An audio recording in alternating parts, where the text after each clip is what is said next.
All right, today we're going on a bit of an investigation.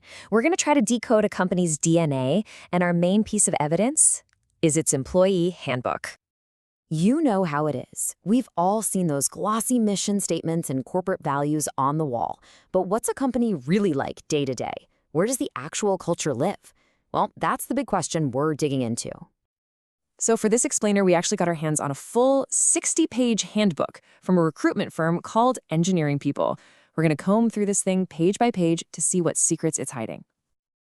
Okay, let's start with the official face of the company, what I'm calling the corporate blueprint. This is that polished, professional image they want to show the world, especially to new hires. So the company's origin story, it's pretty much what you'd expect. Founded back in 2003 by a guy named Peter Horsfall, it grows, becomes a formal company a couple years later, and by 2012, they've got official company values. Everything here seems perfectly normal, right? And here are those values. You've got relationships, communication, education. I mean, you could find these in pretty much any corporate handbook out there.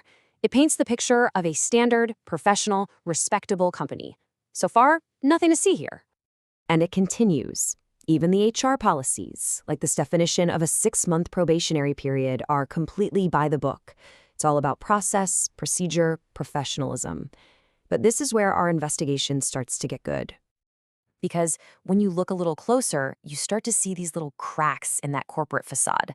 These are the moments where a totally standard policy suddenly gets, well, weirdly specific.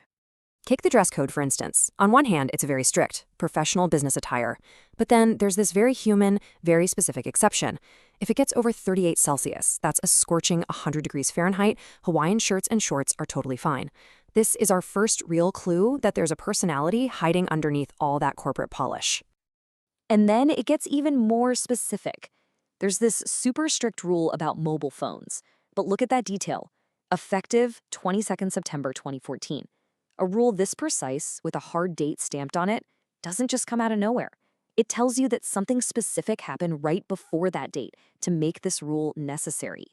The plot thickens. And that brings us to the absolute core of our investigation.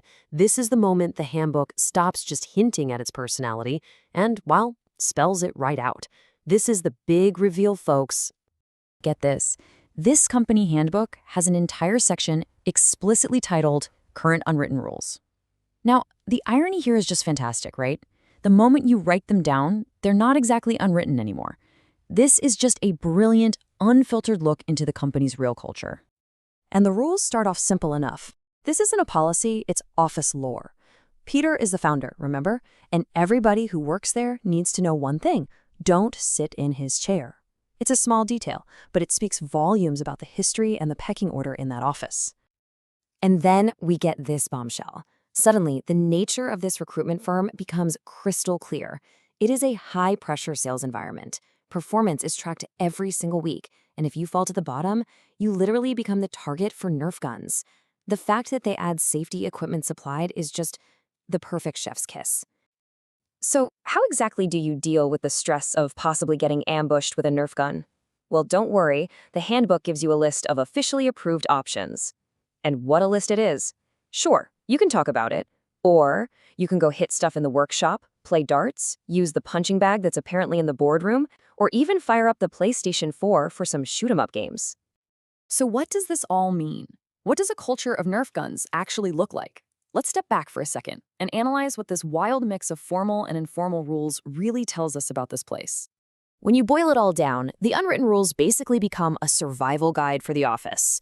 You've got these quirky personal rules like don't sit in Peter's chair. You've got the hard performance rules like making enough calls to avoid becoming a Nerf target. And then you have the simple, everyday stuff like getting your dishes in the dishwasher by 3 p.m. And here's what's so clear. The two sides of this handbook, the corporate side and the quirky side, they aren't contradictory at all. They're two parts of the same whole.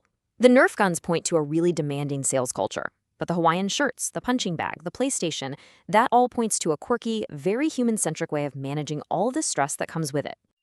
So what can we take away from all this? It really shows that if you want to find the truth about a place, you've got to look in the fine print. Ultimately, this handbook proves that a company's true soul isn't in some generic value statement. It's found in the weird exceptions to the dress code. It's in the policies that have a date on them, hinting at some old drama. And most of all, it's in the unwritten rules that were so important, somebody finally decided they had to be written down. And that leaves us with one final question to think about. If you were to look past all the standard policies and search for the specific, the strange, and the unwritten, what secrets do you think you'd find hidden in your employee handbook?